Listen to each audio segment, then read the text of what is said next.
second go at this, trying to be a little bit more concise, because there's a lot into it and it will be long, and I apologise. And the reason I'm making this now has got nothing to do with anything other than the fact that for this month, TikTok have demonetised me. I was never making a huge amount on TikTok, but enough. But apparently my content falls below what they want for their creativity. No idea why. They can't tell me. I can reapply on the 3rd of December, but obviously because I don't know what I did, they might do it again. Not a clue. Mystery. But it does make me morally feel a little bit freer, because obviously it's fine. So, am I worried? Yes and no. I'm not worried, and never have been particularly worried about dying. I won't know anything about it. I mean, it happens to us all. I don't know when, and I still might live to my 80s. I don't know. I have no more idea of what will happen in the future than you do. None.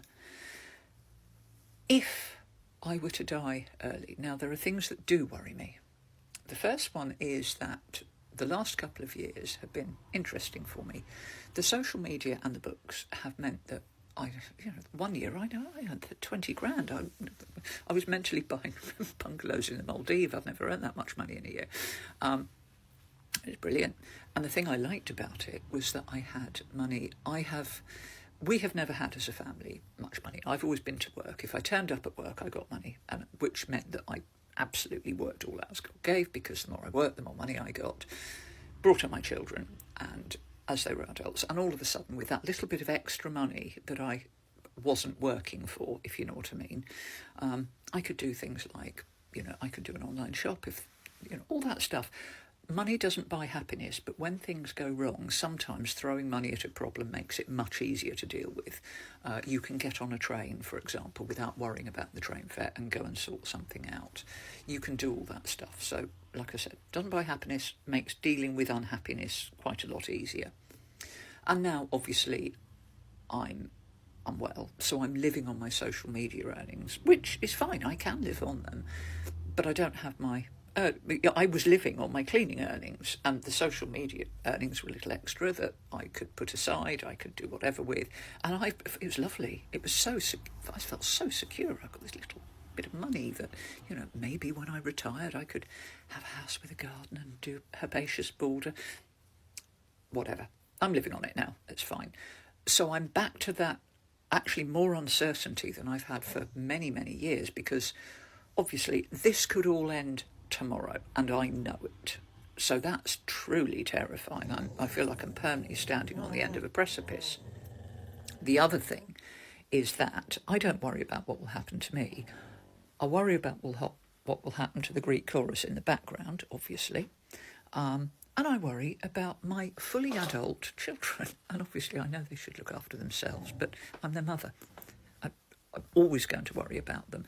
And one of the things about having a little nest egg was, I'm thinking, well, if I did die, there would be a little something for them. They could probably, deposit on the rent on a flat or something, because this place, the two that live with me, we couldn't afford that rent between two of them. So all that stuff factored in. And of course, now I'm living on those earnings, I'm not able to keep those earnings aside for a little cushion in case the worst happened. That I don't like, and I don't like the uncertainty.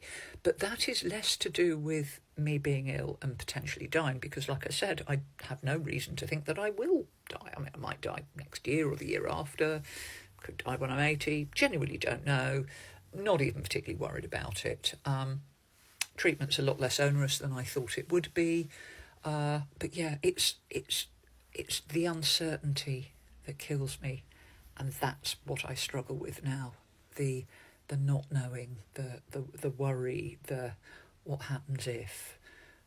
And it's as much, not what happens if I die. It's there. But what happens if I stop earning money? What happens if now TikTok have demonetised me? Nobody wants to know me anymore. And, oh my God, and, the books, what nobody's ever going to ask me to write a book again. They may not, because the last one, the How to Save Money, didn't sell very well. So if you want that, please buy it. Please, I'd be very grateful. Brilliant book, both of them, excellent. If you haven't got them, buy them, please. But it's the uncertainty, which is weird, isn't it? Because realistically, my life is no more uncertain than it was this time last year. but I felt as though I had more control over it, and I think that may be where it is. I no longer feel that I have as much control over my future, and that's got very little to do with me dying. It's got a lot to do with me being not able to do the work that was in my control. Weird, maybe others, yeah, weird. Anyway, there we are.